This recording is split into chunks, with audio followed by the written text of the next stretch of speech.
and then we are good to go. So hi, I'm Meredith Olmstead. I am let me get to my next slide. I am the CEO and founder of FIGRO Solutions. And I'm here, I've got a couple of team members here with me on the panel who may be talking towards the end. One of them is Nida Ajaj. She is our head of client success or client services. Nida, can you just quickly say hi so I know that there's somebody else out there in this quiet webinar? Hi, everyone. Hello from sunny Texas. Awesome. Thank you, Nida. So Nida's going to be running some polls for us. And then we also have another friend of ours, Rebecca, here, who is going to be helping move questions if we get any questions in different places. So a couple of housekeeping things really quickly. We're going to do 2 polls today just to kind of keep you guys awake. And we are recording this, so I'm going to go pretty quickly, but not too quickly. But hopefully we'll leave you wanting more. And we're going to be sending out a thank you that has the PDF of all the slides, as well as my contact information, if there's and a recording of this presentation. A couple of other things, please, if you have questions, we're going to be doing questions and answers at the end today. And at the bottom of your Zoom, you should see a Q&A section. So I'm going to try to run the Q&A at the end, but I'm not the best at tech. So Nida's also going to help me out with that.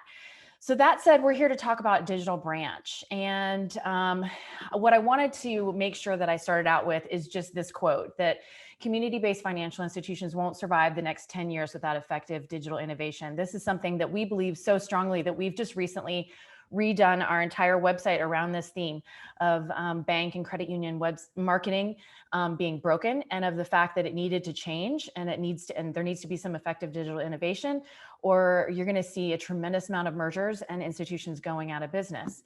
But before I really jump in, what I wanted to really quickly ask you was a quick question, and the poll is, what brings you here today? So Nida's going to launch this poll for us. And if you don't mind, just really quickly, if you could pick hopefully it's one of these answers that brings you here today.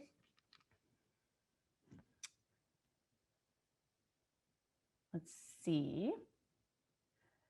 Nida, do we have the poll?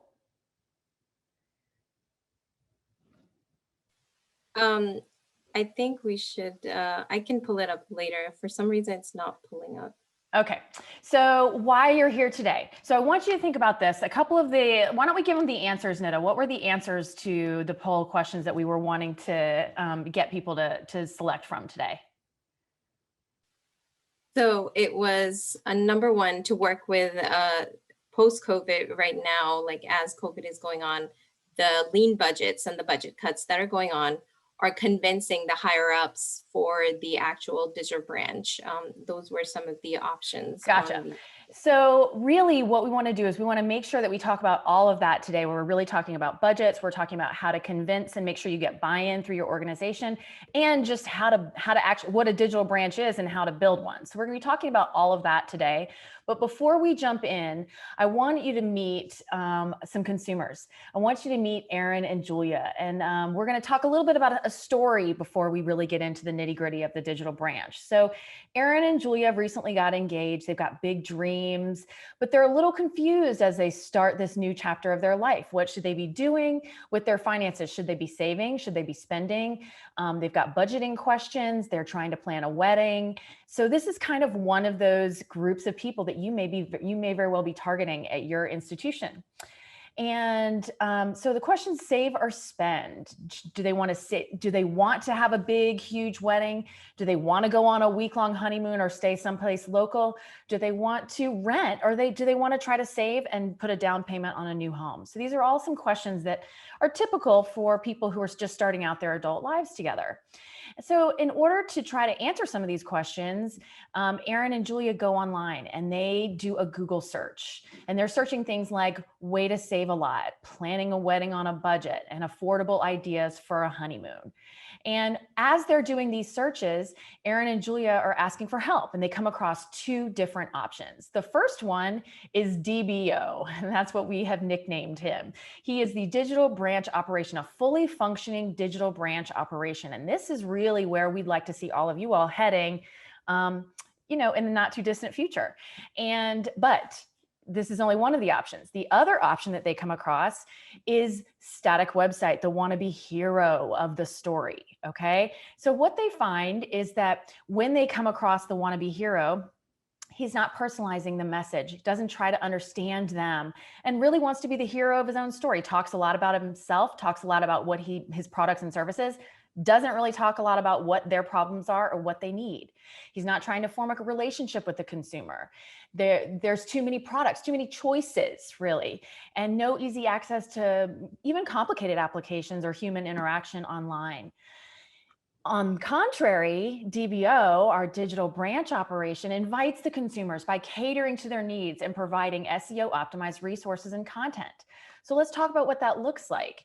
DBO generates leads by giving information, by asking for their contact information, by giving them downloadable resources, calculators, tools, really trying to be helpful, not trying to sell anything, especially initially.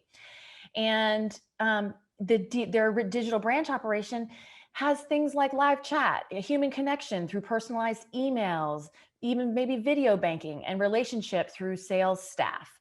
So this is really where some of their message is also reinforced through social media, pay-per-click, and running some inbound campaigns. And all of that is providing really, really good information to help them solve their problems and find the solution to whatever it is that they're looking for. So this is really the story that we're trying to solve for. So who do you want to be? I have a feeling, I hope that you would like to be DBO. He's got the trophy. He's really where we want to head, the direction that we want to head in, rather than the hero of our own story. So our agenda for today, we're going to be talking about what a digital branch is and what it is not, how to create a digital branch, some case studies and success stories, and costs and how to manage. So we're going to get into all of that and in some great detail. And like I said, as I move through this, if I go too quickly, don't worry, you'll have a recording and you'll have these slides after the fact, and you'll be able to ask questions as well. So what a digital branch is not. Well, a digital branch is not an easy fix, okay? It doesn't happen overnight. It's not a race.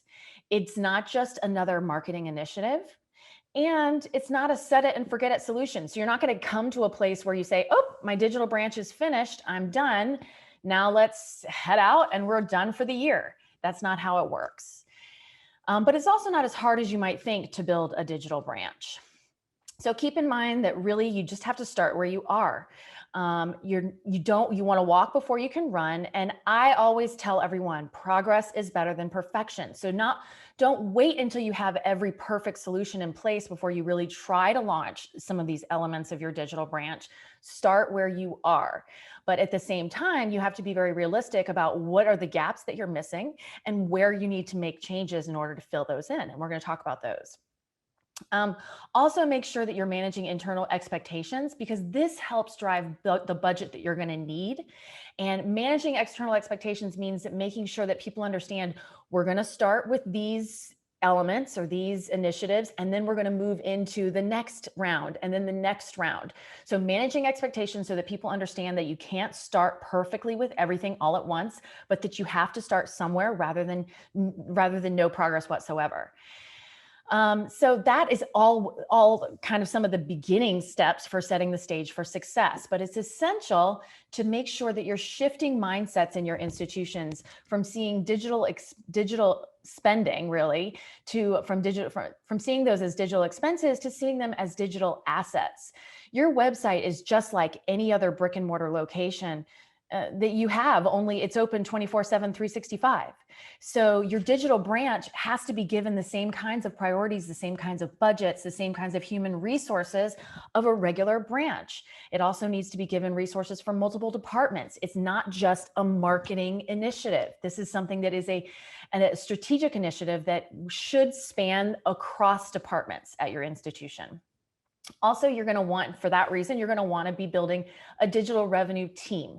That includes staff from all of your departments so that you have subject matter experts in lending and consumer lending and member services. And all of those people are there to help service leads as they're coming in through your digital branch, just like they would if somebody walked into the door of a brick and mortar location. You're going to want to make sure that you have clear plan of action as you're moving forward with your digital branch, and that you're holding other people on your team accountable. And this is really where you get into some of the strategic shifts. This is kind of a summary for you, really. You're moving from silos at institutions where marketing and sales and member or customer service all occupy different departments, to unified teams, to a more unified group working towards one solution or one end goal.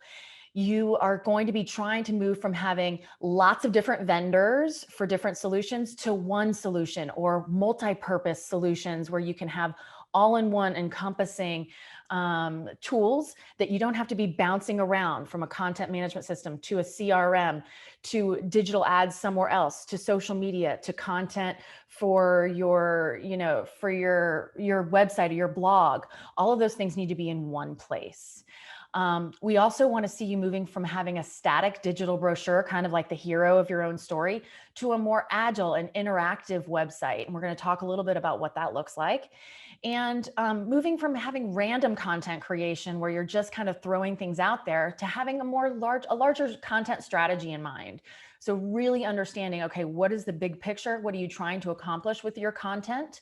And how does that support your larger revenue and mission at the end of the day? Finally, you're going to be trying to move from assuming that you're impacting revenue to proving that you're impacting revenue. And I know that's a big one that lots and lots of people it's a big nut that a lot of people would like to crack. So what the hell is a digital branch, Meredith? Tell us, okay? So a digital branch is your website, but better, okay? It allows customers or consumers or members to do everything they would at a brick and mortar location via digital channels. That is what your digital branch is. So it includes your website, but it also includes a lot of other elements in the digital space. It's personalized, it's interactive, it's a digital experience. There are actual people involved on a day-to-day basis. It includes website content, email, chat, and video banking, hopefully. And if it doesn't, you're moving towards those things. You're walking towards them before you can run. So this is what a digital branch really, when we refer to a digital branch, this is what we mean. A digital branch is agile, it's easy to update. You don't need experts. You don't need a developer. You don't need people who are graphic designers. You don't need somebody who programs in HTML, and it's constantly getting better. That's what we mean by agile. It offers the same everyday services. And I strongly recommend that you think bigger when you're thinking about what kinds of services could be available digitally. So you want to make sure that you're maintaining high quality, full service and self-service. It could be just like somebody walking into a branch, or going to an ATM, or helping themselves on your website to apply now. It's the same kind of thing as walking into a branch and asking for an application. And make sure that you're normalizing the idea that things are going to evolve over time, that you may start small and grow into something bigger. And that's okay. That's what innovation is all about.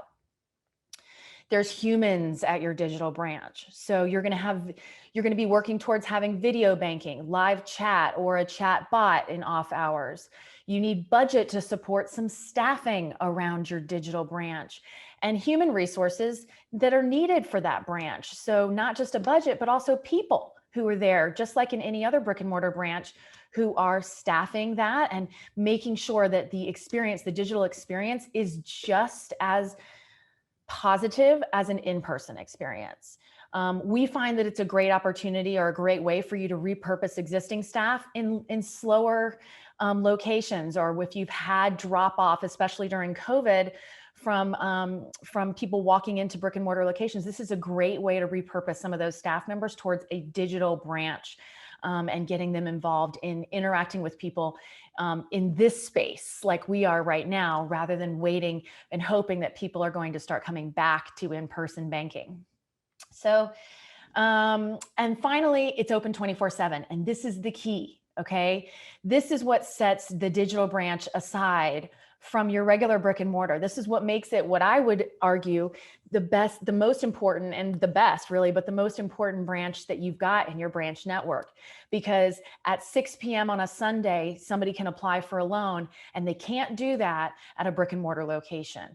So making sure that it's a similar in-person to an in-person experience, and that it works on all kinds of devices, and then it's up 24/7, 365 is a real game changer for your digital branch. So the first step in building your digital branch is to conduct a full assessment of where you are. And when I say full, I mean full. So we're talking about really taking a step back and looking at everything you're doing in the digital space, but also outside of that space. You're going to need to be looking at your brand and how is that being communicated digitally? What's the user experience like in branches and at your in your digital branch experience, in your digital channels?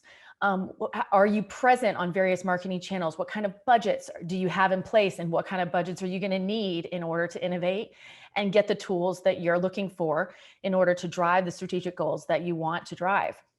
So we're going to talk about what this assessment looks like. So some of our key assessment questions when we run an assessment, a full digital assessment for clients, we kind of focus on 5 main areas: strategy, brand, marketing channels, user experience, and data and result tracking. So I don't have time to go through the entire assessment with you all process today, but I wanted to go through just some key questions for some of these different areas. So the first one is strategic goals. So the first main question that you're going to want to ask yourselves when you're doing your assessment of where you are digitally towards working towards your digital branch is, are your goals, are your digital marketing goals in line with the goals of other product line development and bottom line revenue impacts? And this is really important. So if you've got goals around driving deposits, but your marketing channels are hawking great rates on auto loans, you're not going to be working towards the same goal. Now, of course, you're going to have multiple goals, in the mix for your financial institutions every year. But it's very, very important that from a strategy, from a higher level perspective, that you connect the dots as much as you can quarter to quarter to quarter to try to make sure that your marketing team is well aligned with your other departments and working towards your larger strategic goals that may not necessarily prove easy to track in one quarter, but might take a little bit longer than that. Or maybe it's a strategic initiative that's going for 3 years or 5 years that you need to be in getting organized around. So making sure that your strategic goals between departments are lined up. You'd be surprised how many times when we interview senior managers at an institution, the marketing senior team is working in one direction and a lending or a business lending team is working in a complete different direction. So it sounds very intuitive, but it doesn't necessarily always happen that way. The second thing is brand. And for brand, remember, brand is what people say about you when you're not in the room.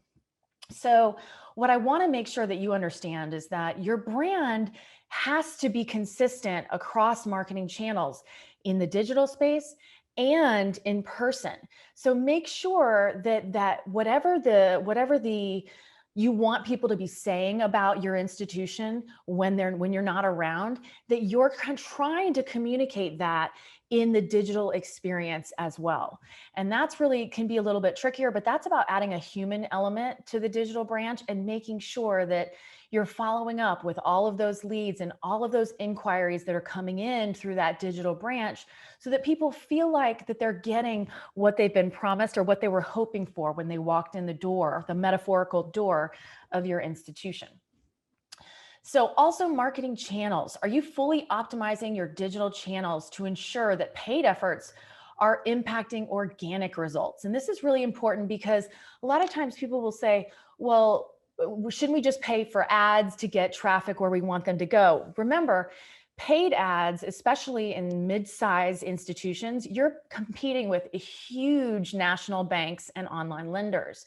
you're not going to be able to compete with them on a budget perspective. But what you can compete is in local search results. And you can do that as long as your digital branch, your website, and the content there is properly optimized for SEO and for search results. And then you're driving good quality traffic to that digital branch on a regular basis. Over time, the paid traffic will help also impact free traffic. It's great. That's how Google works. But if you're not optimizing your content, if you're not sending high quality traffic to those pages, if say you're just running display ads and sending thousands of clicks that never do anything except for click onto your page and then bounce right off, that has the exact opposite effect. So making sure that you're optimizing to make sure that your paid efforts are also positively impacting organic efforts is how you're going to get great results over the long term. User experience. This is a big one. Is your online buying journey, so what people are doing when they're going to your digital branch, is it consistent, and your new customer onboarding, is that consistent with the larger mission of your institution? Are you able to prove to differentiate yourself, even in a digital space, even with a digital onboarding, the difference in why somebody would choose to bank with your institution versus a larger national institution or some other local institution even? So again, this goes back to that humanizing your brand, figuring out, going back to the mission of your brand, of your institution and your brand, and what people are saying about you when you're not there, and making sure that you're interjecting all of those human elements in the digital experience that people are having, whether that's through video, whether that's through email, through testimonials, through chat, through actual live phone conversations. But all of that is a part of that digital banking experience and that digital branch experience. And then finally, data and results. So how are you leveraging results to better inform digital marketing and sales efforts? What are you doing with what you're finding out? Are you using that information to change future campaigns? One of the things that we typically tell clients is that we like to put together a strategy for the first 6 months of a year. And then we like to reevaluate and think about, okay, how did those things go? How did those campaigns go? Let's rework the next 2 quarters based on the results of the first 2, and then so on and so on. And you can compare year over year as well, but it's very important that you take a step back, pause, and look at what's working and what's not working, to see what you could do better in your digital branch. So we like to look, when we're doing our assessment, we like to look and see, okay, how is marketing assessing the digital behavior and the digital results that they're currently having, and how can we do a better job of continuing to do that more effectively in the future? So after you've done your big assessment, which takes a while, okay, it's a pretty serious undertaking, but also something that you can you come out of it with what we like to call a digital roadmap.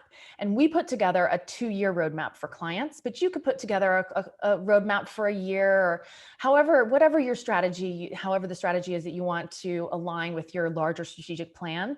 But you're going to want to take this assessment and turn it into a digital roadmap. And your roadmap needs to include some clear tactical to-dos. So some clear priorities for next steps to identify measurable key progress indicators. Now, one of these things that we are always pushing clients on is to make sure that one of the things that their big tactical to-do on their big tactical to-do list is that they need to have 100% of their loan applications completed, the ability to complete them online. Now, I'm not sure if polls are working for us today, so I think we're just going to skip this poll question. But what I really am curious, what I really want you to be thinking about is what percentage of your new account and loan applications can be completed 100% online. So a year or 2 ago, if I had asked the vast majority of smaller to mid-sized regional institutions, I probably would have gotten an answer of 50%, 20%, 30%, 0 maybe. Most everywhere would require a signature or some kind of in-person interaction. But in today's COVID day and age, I know that that is shifting and that is changing. And that's one of the, I guess, the silver lining of something like a pandemic, is that we're really seeing innovation speeding up in this sense. So one of the things that I would say for your roadmap is that you need to have a roadmap for implementing live chat and a chat bot in off hours, video banking, appointment booking, and all applications to be available online 100%. You should be able to fill them out, provide all the documentation you need, sign and close the loan all remotely. That should be the goal of a digital experience for a proper and a fully functioning digital branch operation. So that's really one of the first things that you want to try to get your head around are these main elements. We like to see these planned for a fully functioning digital branch within 12 to 18 months. I mean, sometimes you get stuck in contracts that can take a little longer, but I've seen a lot of our clients creatively get out of long-term contracts as well. So think outside the box a little bit on this and really try to push yourselves. In the case studies we're going to talk about in a few minutes, right after COVID started, we have examples of people who launched a number of these items within weeks of quarantine starting, not months or certainly not years. And we like to organize our roadmaps in 5 phases where you're conducting your marketing assessment, you're planning the structure and the strategy, you're implementing and working through various marketing channels and all of your different departments that are involved, and then monitoring and completing and continued optimization, really. So these are kind of 2 areas where you're tracking results and then continuing to maintain your digital branch. And those are going to be ongoing. So some of those last steps, it's like laundry. It's never 100% done. I wanted to show you an example of what a roadmap looks like for us. When we do roadmaps, they come with all of the marketing initiatives set out month over month over month. The sales and marketing, so the revenue team is what we like to call it, that gets together and works together. And then executive team items. Those often can involve rebranding or a new website or larger strategy options that need to go in front of your senior team and maybe even your board of directors. So this is just a high level kind of visual for what this looks like. So the last thing that we're going to talk about today is implementing and optimizing your digital branch.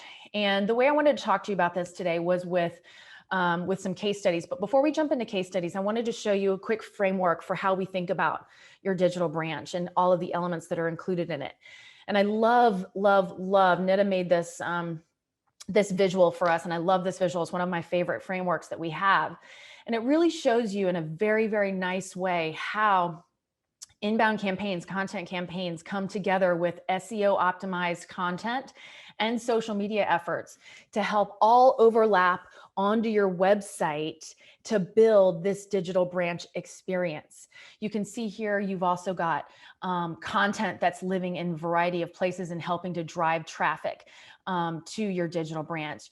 Your social media and other efforts outside of your website are helping to build backlinks and increase your audience for all of the efforts that you're doing on your digital branch and your website. And engagement, your social media and inbound campaigns through email are helping to also drive more engagement with your content and eventually with your products and services. So it all is kind of working together. And so I really like this visual. And I wanted to go through 3 quick case studies today, and then we'll finish up with some questions. So the first one is on America's Credit Union, and I wanted to talk about their digital onboarding and their SEO content. So the time frame of this case study is around 12 to 18 months. They came to us. They weren't strategically targeting new audiences or really effectively cross-selling to their existing members. And they lacked high quality traffic to their digital branch, to their website. So what we tried to do, along with a variety of other things, is try to drive more organic traffic and directly track the revenue impacts back to marketing efforts so that you could see what was working and what isn't to better cross-sell to existing members in the future. And we had some pretty good success with them. You'll see here that when we launched their new website in around July of 2019, their new contacts that came in from organic search went through the roof, and they just started kind of creeping up slowly over time, and then really started to exponentially increase as campaigns increased with their new website. So you can see Organic search is a great indication. If you're bringing in new contacts through organic search, that's a great indicator of the fact that you're probably doing a fairly good job with your content and your SEO optimization for search. So people are finding you without you having to pay for them to find you. You can see here too that through their digital onboarding, we're able to show that 55% of their new members have organic search and are finding them through search activities prior to becoming members. So we know that they're digitally active and they are interacting with their content prior to actually filling out their applications online, which is a great indicator of success of marketing campaigns. Finally, I just wanted to show you all their deal board. This is where their revenue team would get together and track new leads as they come into their interested column, all the way through the application process, document preparation, closed won, and closed loss. And this was a very short period of a snapshot period of time that I just wanted to show you as an example. But if with the right tools, you can really close the loop on marketing efforts and whether or not you're actually able to drive new accounts and new lending in the door and close those loans or those new customers or new members. The second case study that I want to talk about is Allegiance Credit Union. And really, I wanted to touch on their efforts around video banking, chat, and email. So this is the institution I was speaking about that really leaned into COVID. And the problem was that COVID-19 restrictions challenged their ability to deliver member service, and they were having trouble getting some of their basic consumer loans in the door, like auto loans, because those were in major decline during the pandemic. So one of the solutions that we brought to them was that within 2 weeks of quarantine, they were able to implement live chat. Within about 2 to 4 weeks after that, they had video banking up and running. And they also were able to implement a choose your own adventure auto loan campaign that was a big success even during the pandemic. So you can see here, this is their video banking portal. And they really basically just innovated in a way that would have probably taken them 6 months to a year under normal circumstances. But because of the fast forward nature of quarantine, they basically had buy-in throughout their organization to really try to get things up faster. And they were very successful in doing that because they had the will and they just made it a priority. This was their Keep the Drive Alive. They also were supporting a local charities with every auto loan that was closed. And they had an awesome choose your own adventure email where people were going through and able to pick what they wanted to do. And there was a lot of great engagement. So it was fun during a pandemic. It had a puzzle. It had some elements that you could do with your kids while you were stuck at home during a quarantine. So a lot of that was where these fun elements that were kind of interjected to help people feel a little better, even during a pretty dark time that we're still really in. And you can see that with just a very small targeted email list of members, they generated over $1.8 million in loans just over the course of a short couple of months in the middle of a pandemic. This is a small institution. Don't think about the total numbers. This was considered a major success for them. So also we found that their organic traffic, again, very similar to the first case study that we showed you, more than doubled after they started with their content and were really being more strategic about how they were going to be, what they were going to be sharing and why they were sharing it. So that really goes back to that digital branch strategy. Finally, the last case study that I wanted to touch on is case study 3. This is Carolina Trust, and they've done some really cool stuff around humanizing their brand around a brand ambassador and email strategy. So this is also very, very relevant. It's just launching in fall of 2020. And the problem was they needed to do a better job of differentiating themselves from local competitors. There's a lot of them, which there are pretty much everywhere, but they were also being very inconsistent with their email marketing efforts. So they didn't want to email people too often because they were afraid that people were going to unsubscribe or that they didn't want to hear from them, especially even during a pandemic when people are busy, when they're stressed. But what we found was with more strategy or more strategic email calendar, we were able to really drive some solid results. So the first thing they did was we launched a brand ambassador for this institution to help differentiate them from their competitors. And this success in the bag is the Instagram handle, and the name of their brand ambassador is August, and she goes by Always August. They have a really strong relationship with their local university, and they have a huge potential market there. So they do a ton with athletics and other things with that local university. And that's where having a brand ambassador in the right demographic is really helping them reach out to that younger audience. And it's working beautifully. They even had one of their main competitors copy them and create their own brand ambassador. So we feel like we're really seeing a nice movement in the market there. And with one email, and this one email around refinancing and mortgages, they were able to drive 21 product applications with one email. So what we were able to show them is that not emailing, they're losing a tremendous amount of market opportunity with people who they're not staying top of mind with. And if we look at the entire campaign, this was over the course of, I think, 4 weeks or less. They drove 82 applications for mortgage refinances. So it was a very big success for them. They were really happy, and it really showed why having a consistent email presence in the lives of members who you've built a nice relationship with can be very, very successful.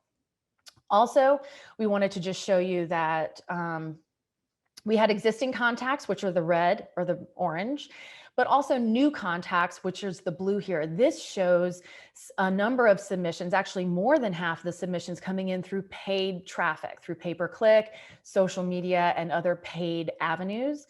So making sure that when you have your email or when you're doing your content campaigns, that you have a strategy for cross-selling and for reaching new audiences is really, really important. So that was a big mouthful. I feel like I've been talking forever, or at least almost 40 minutes. But the last thing I want to talk about is how to manage costs before we jump into questions. And this is really the biggest questions. A lot of people ask me, how much does it cost? How much does it cost? It's really impossible for us to tell you exactly how much building a digital branch is going to cost your institution. But what I can tell you is how to manage some of those costs and what to look for. So the first thing I would say to look for is that you need the right website content management tool. You need a tool that is multi-purpose. So you don't want to have your website content over here, your email marketing over here, your customer relationship management tools over here. You want to find a way to have a tool that is multi-purpose, that brings all of those elements in one place to make it, number one, it's more efficient. Number two, it's more cost effective. So that's one thing, is to make sure that you have the right tool that you can do multiple things in one place.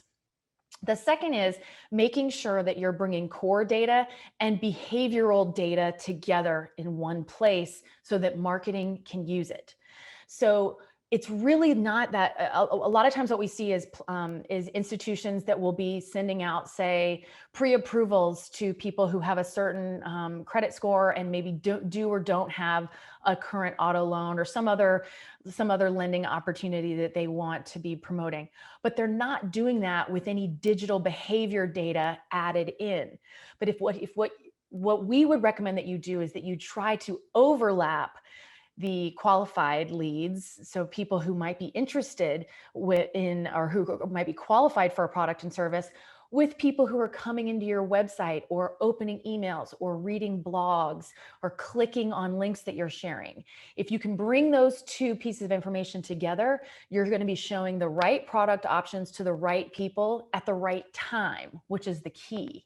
So at any point when you can try to overlap behavioral data with core data, that's really the sweet spot for managing costs and managing success.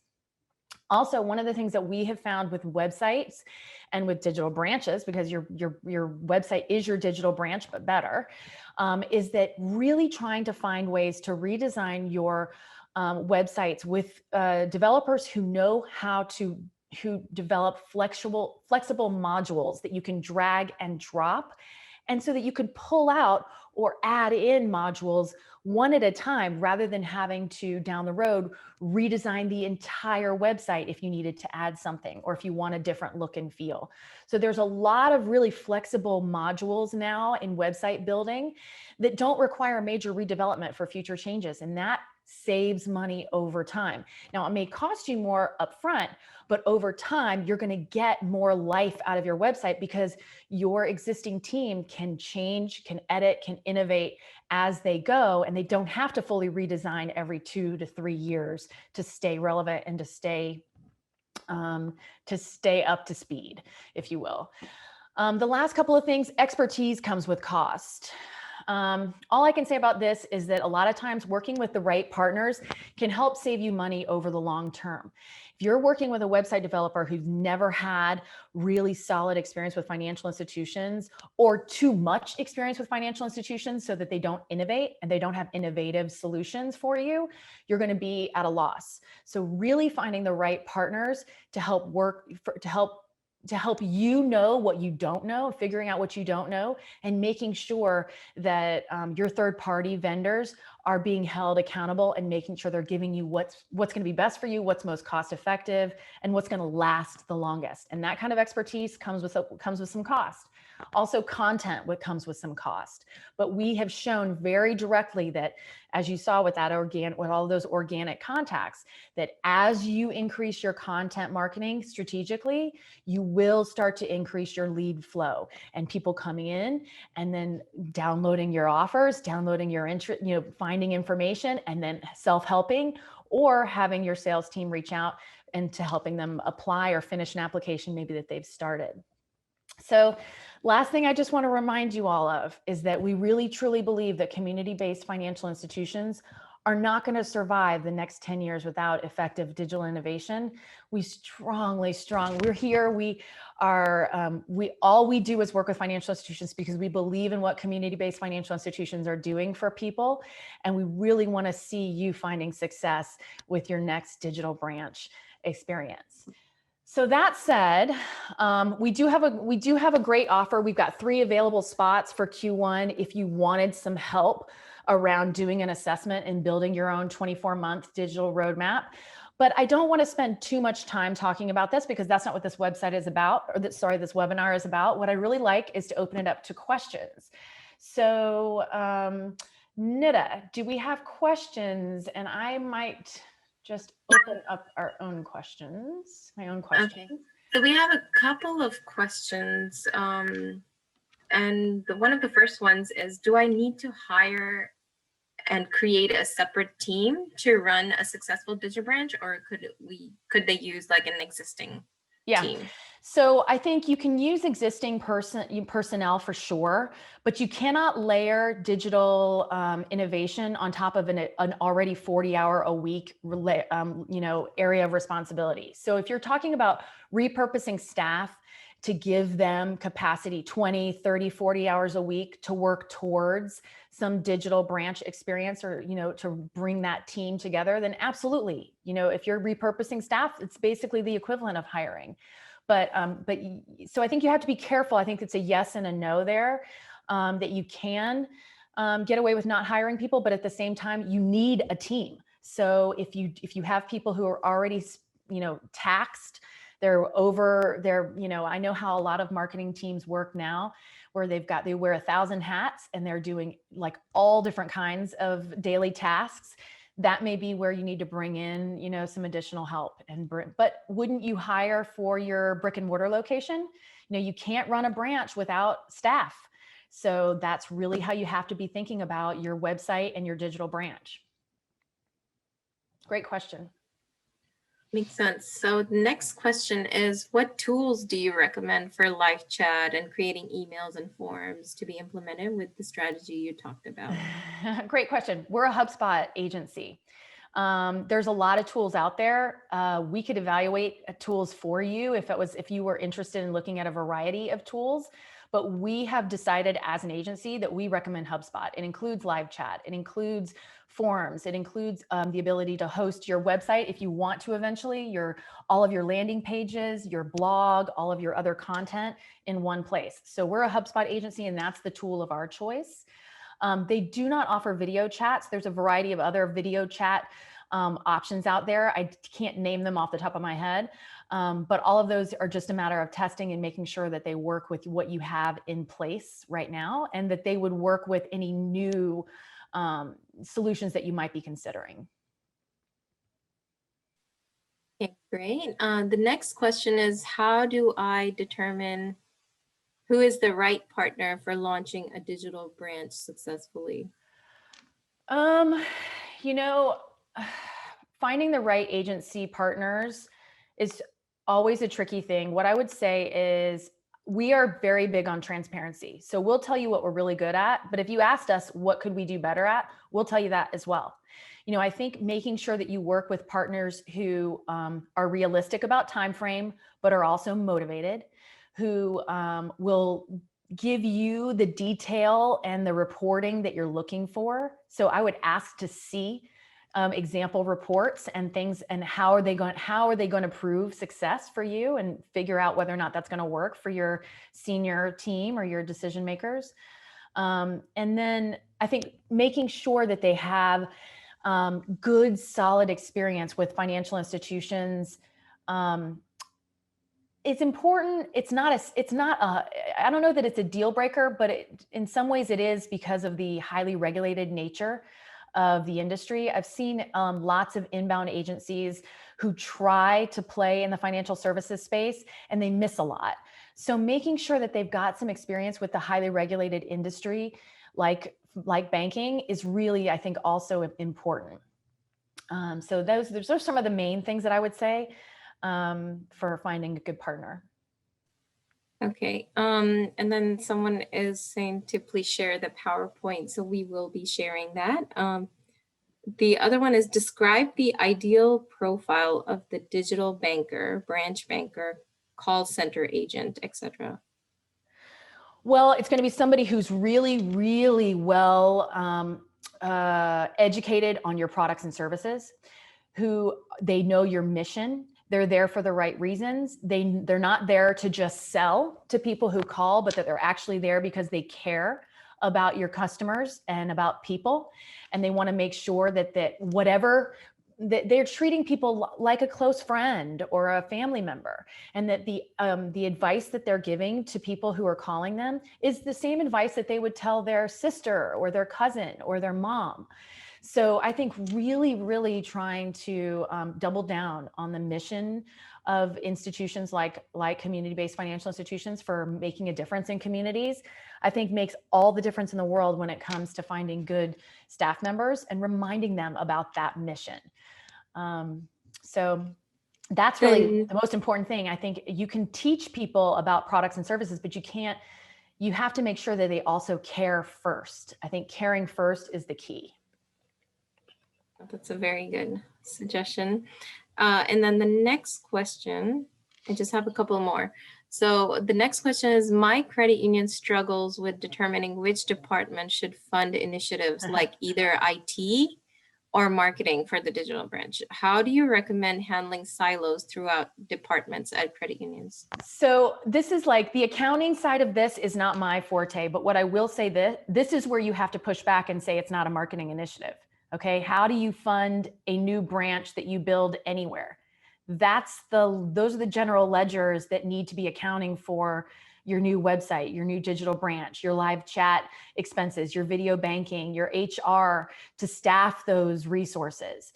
So that's what, it's not IT, it's not marketing, it may be its own general ledger. So, but from an accounting perspective, I think it's just a matter of shifting priorities and shifting the paradigm away from considering this a marketing initiative or even an IT initiative, and understanding that this is something strategically that is just like needs to be funded just like any other brick and mortar location. I'm sorry, I can't give more specific accounting advice on that, but we do have somebody, our head of strategy, who has done a really nice job with other clients creatively around accounting. So if you reach out to me with that question, I can put you in touch with her. Great. The last question I have here is how long does the first step, your digital assessment, typically take to complete? So we usually allot 10 to 12 weeks for a full digital assessment, mostly because we do a tremendous amount of one-on-one interviews for our assessments. We like to talk to lots of different subject matter experts at your institutions to make sure that different departments are aligned, or if they're not, to understand where they're misaligned. You'd be really surprised what one-on-one conversations will uncover in terms of a digital marketing assessment. It sounds strange, but it does take a little bit of time, but it's worth doing. We also do some secret shopping in those kinds of assessments. So that takes a few weeks to make sure that we've kind of tried things at different times of the week and different times of the day. So we usually allot around 10 to 12 weeks for a full digital assessment. So I think that's all of our questions. Thank you all so much for attending today, and we will be following up with a recording and with the slides. And I look forward to hopefully hearing from lots of you if anybody has any additional questions. Otherwise, you can always visit us at figrow.com, and we would be happy to hear from you again. Have a great day.